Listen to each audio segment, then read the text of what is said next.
Episode 1 part 4। Question 31। प्रागैतिहासिक काल का अध्ययन मुख्य रूप से किस आधार पर किया जाता है? ए. समाचार पत्र, बी. पुरातात्विक साक्ष्य, डी. टीवी कार्यक्रम, डी. लोकगीत। 5, 4, 3, 2, 1. सही उत्तर है बी. पुरातात्विक साक्ष्य। प्रागैतिहासिक काल में लिखित अभिलेख नहीं थे, इसीलिए इस काल की जानकारी पुरातात्विक खुदाई, पत्थर के औजार, जीवाश्म और गुफा चित्रों से प्राप्त होती। क्वेश्चन 32। प्रागैतिहासिक काल में लोग मुख्य रूप से कहाँ रहते थे?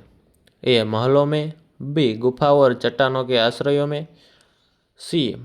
बहुमंजिला इमारतों में, डी. किलों में। 5, 4, 3, 2, 1.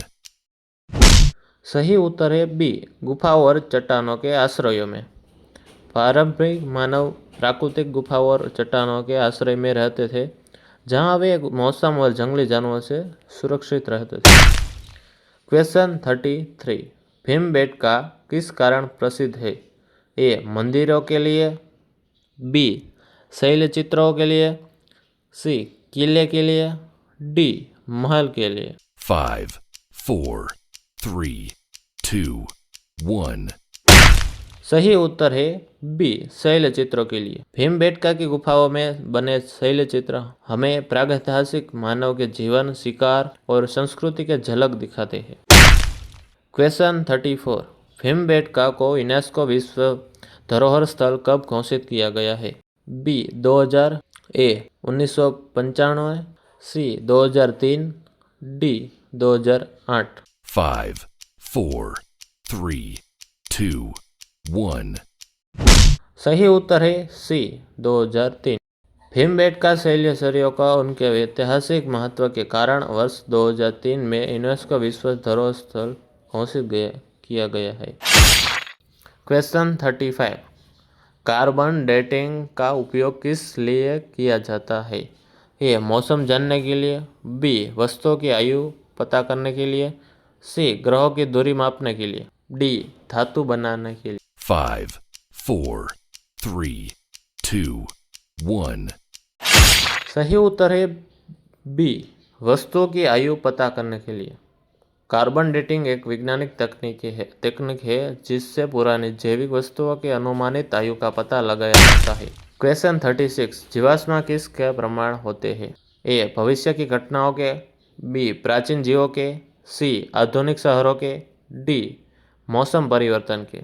5, 4, 3, 2, 1. सही उत्तर है बी. प्राचीन जीवों के। जीवाश्म हमें बताते हैं कि लाखों वर्ष पहले पृथ्वी पर कौन कौन से जीव रहते थे और उनका विकास कैसे हुआ। क्वेश्चन 37। इतिहास को मुख्य रूप से कितने भागों में बांटा जाता है? ए 2, बी 3, सी 4, डी 5।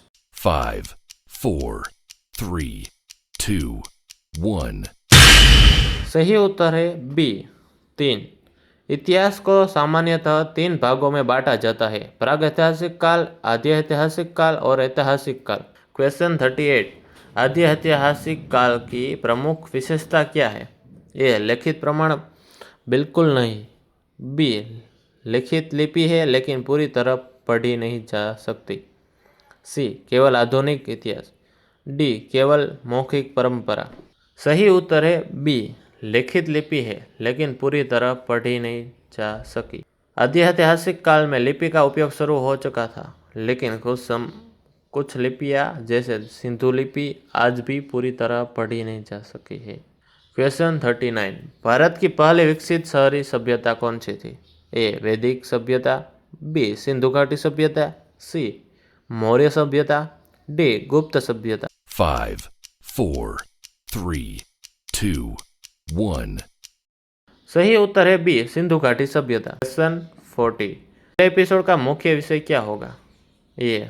वैदिक काल, बी. मौर्य साम्राज्य, सी. सिंधु घाटी सभ्यता, डी.